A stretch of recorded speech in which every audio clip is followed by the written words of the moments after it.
Primeiro contacto com a igreja, estávamos a passear na Avenida Fontes Pereira de Melo. Eu tinha acabado de comprar um jogo mortinho para chegar a casa e o meu pai repara que há dois missionários que atravessam a rua. Ele achou camisa branca, achou estranho, mas vieram na direção dele e questionaram. Fizeram algumas questões muito delicadas, pediam fazer algumas questões, se acreditava em Deus, se fumava, e o meu pai estava com o cigarro não, assim, fumo, etc, etc. E foi muito interessante que no final desse primeiro contacto, a minha mãe virou-se para o meu pai e disse assim: Nelito, tu destes a morada certa?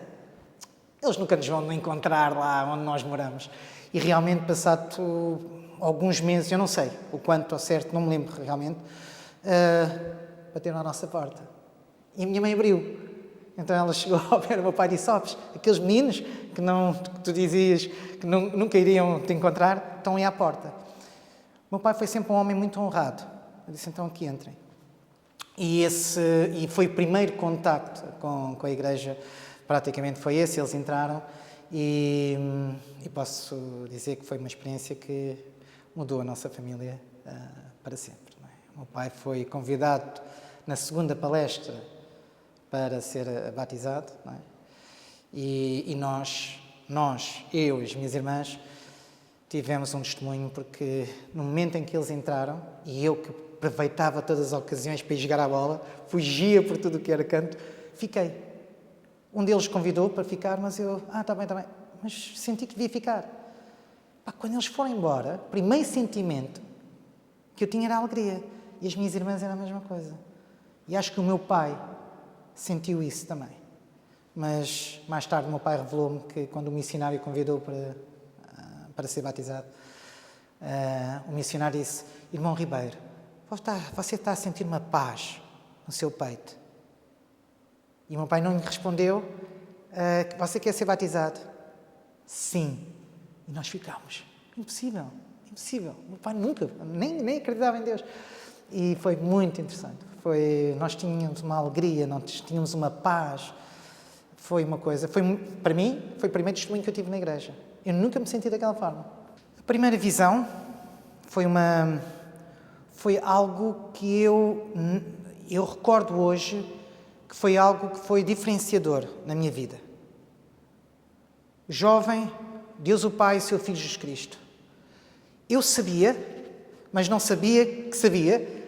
Ou seja, as pessoas falavam em Deus, mas quando eles me falaram sobre Deus o Pai e seu Filho Jesus Cristo, para mim fez-me tanto sentido, porque eu percebi, eu sei que havia um Deus, um Pai e Jesus Cristo. E não era preciso numa igreja para me ensinar isso, mas quando os missionários me ensinaram, esse princípio ficou muito, muito presente na minha vida. Foi uma coisa que eu disse: é isto mesmo. E que Cristo vivia.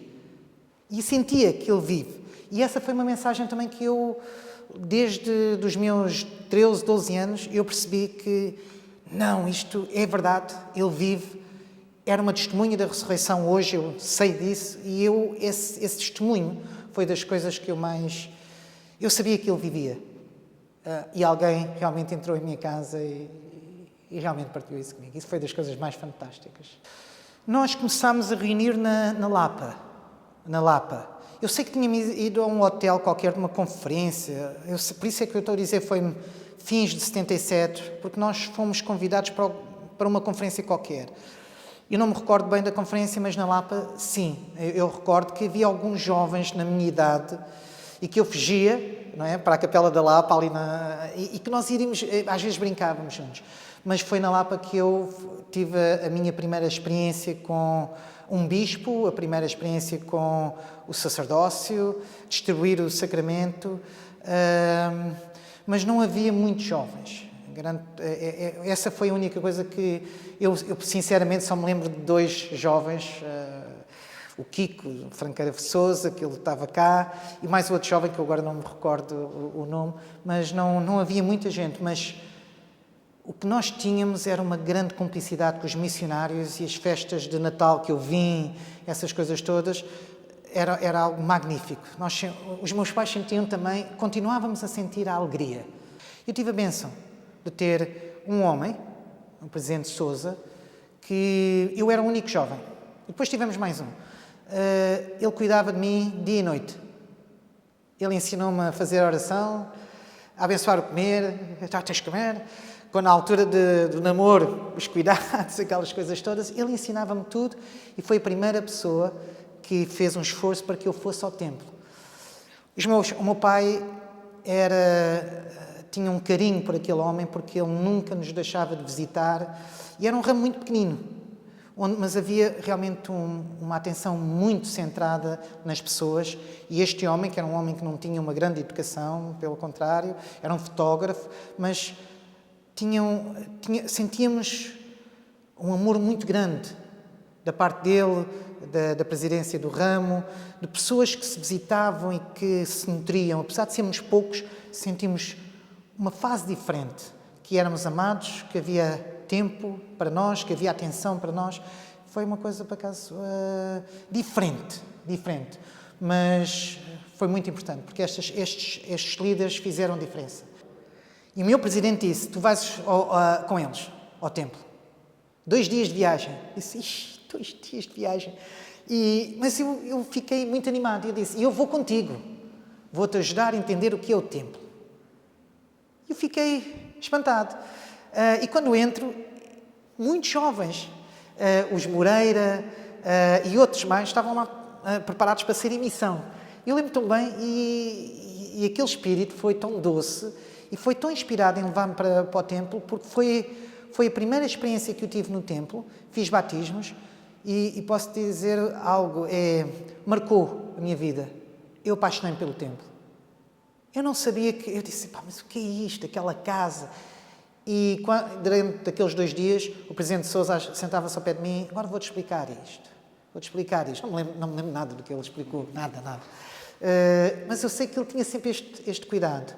Aquilo que eu sei é que quando entrei no templo, eu senti algo... Não, isto é um espaço diferente. É um espaço diferente. E quando eu saía e passeava com ele ou sozinho, eu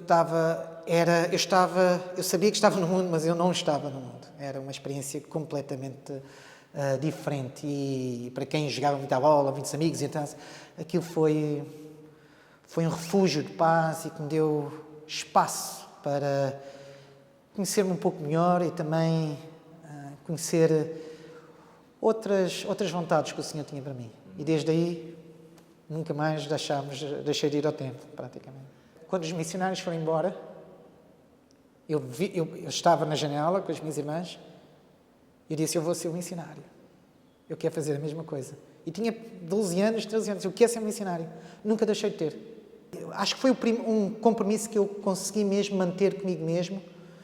Não sei se foi hoje uma espécie de convênio com o Senhor e foram tempos magníficos. E a minha paixão era o futebol. Esqueçam, foi sempre futebol, mas senti que o futebol retirava-me aos domingos da igreja. E eu não consigo explicar, mas quando eu estava nos treinos, eu sentia que eu tinha 2 caminhos. Tu podes ser um excelente profissional, mas alguma coisa vai ficar para trás e é a igreja. Depois de ter decidido o futebol, a dor já foi muito grande, foi mais fácil depois. O ténis, eu estava bem, mas era um momento de ir para a missão. E foi difícil, essa primeira adaptação, mas como eu te disse, era um compromisso que eu tinha para com o Senhor. O anúncio do tempo foi uma experiência marcante também na minha vida. Por acaso, as coisas que eu partilho foram coisas marcantes na minha vida, mas eu ia ao templo todos os anos para a Suíça, para Berna, e 2 dias de viagem. E depois o anúncio de um templo em Madrid foi uma coisa espetacular. E todos os anos nós levávamos um grupo grande de jovens para o templo. E isso marcou-nos bastante. Mas a logística não era fácil. Nós começámos a levar um autocarro, 2 autocarros, 3 autocarros e estar uma semana com os jovens no templo, recebemos muitas bênçãos. Os meus próprios filhos cresceram nesse âmbito e eu vi-os crescer, amarem o templo, irem para a missão, casarem no templo, e foi uma coisa extraordinária, não há dúvidas nenhumas. E um dia estávamos no templo, nessa sexta-feira, voltámos, e eu disse ao Patriarca, nós vamos cedo, só vamos fazer uma sessão, logo das 8 da manhã, e depois, porque eu quero assistir à conferência. Tenho uma necessidade de assistir à conferência, e pronto, e viajámos às 6 horas. Cheguei a casa, eu sabia que a minha família não ia estar em casa, porque estavam com familiares, e cheguei a casa cansado, tirei a gravata, e estou lá, e vejo, ouço o Presidente Monson, um templo em Portugal. Caí no chão, chorei, e pouco tempo depois também estava a ser chamado como Presidente de Estaca e tive a bênção de ver a edificação em Portugal de um templo, que para mim é uma coisa, fazer parte dessa história, não é? Como missionário, Presidente de Estaca, um templo, e agora, como 70 autoridade-geral, ver um templo no Porto, não é? Isto aqui já são bênçãos que eu já estou... É uma maravilha. Os jovens hoje vivem uma época que nem reis de outrora viveram. Nós vivemos época extraordinária. Brigham Young disse que eu não temo ver o meu povo quando os desafios da pobreza ou miséria vierem. Eu temo ver o meu povo quando os desafios da riqueza vierem. E eu vejo a nova geração com um poder para além daquilo que outras gerações, minha, tiveram. A nova geração vai fazer escolhas difíceis, eles vão conseguir fazer essas escolhas difíceis e eles vão se elevar ao nível daquilo que o Senhor precisa deles para os últimos dias. Portugal tem chamado a si, pela sua paz também, pela forma acolhedora, tem chamado outras famílias que vêm dos 4 cantos do mundo e que encontram um espaço de paz, um espaço de refúgio e encontram também oportunidades de servir, de encontrar o Senhor. As pessoas falam, por exemplo, que o povo brasileiro veio para Portugal para ajudar, mas muitos deste povo brasileiro conheceu o Evangelho aqui. Muitos americanos conheceram o Evangelho aqui, muitos franceses conheceram o Evangelho aqui. Vai ser um farol para o mundo, para a Europa, no sentido em que eles conseguem ver a luz de Cristo e conhecer a doutrina dos convénios melhor do que qualquer outra geração passada. Como eu disse, o meu primeiro testemunho foi a alegria quando os missionários... O Senhor falou com um jovem de 12 anos e Ele falou através da alegria. Eu sentia-me bem, eu ouvia os missionários. Mas aquilo que realmente me tocou bastante foi a primeira visão. E eu sei, hoje, sem qualquer dúvida, que Joseph Smith é das mais poderosas testemunhas de Jesus Cristo. Ele junta-se a Maria, a Pedro, Tiago e João. Ele junta-se a mais pessoas que tocaram nas suas mãos e pés. Pessoas que realmente choraram perante o Senhor. Joseph Smith é uma dessas testemunhas.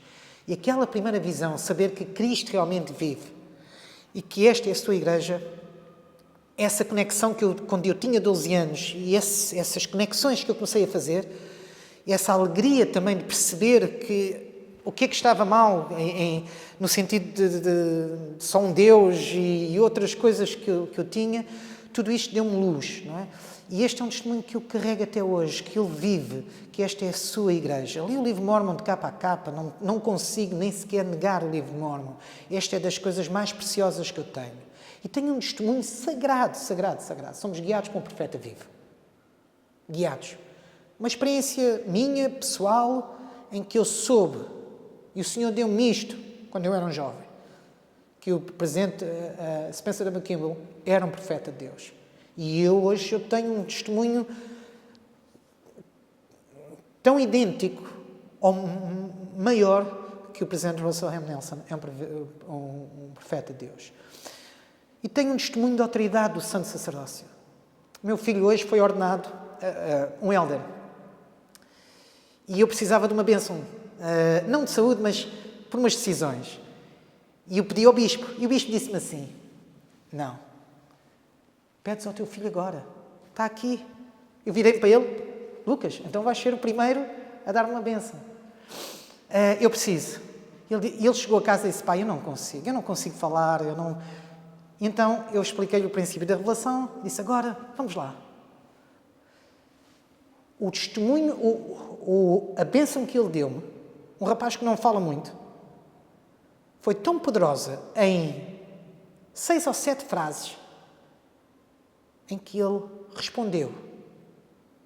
E é como se fosse o Senhor conhecesse aquilo que eu fiz durante esta semana e dissesse, a resposta está ali, e ali, em poucas frases, ele deu-me uma bênção. Abracei-o, beijei-o e realmente tenho um testemunho do poder do sacerdócio restaurado sobre a face da terra. Com isto, sou um homem feliz.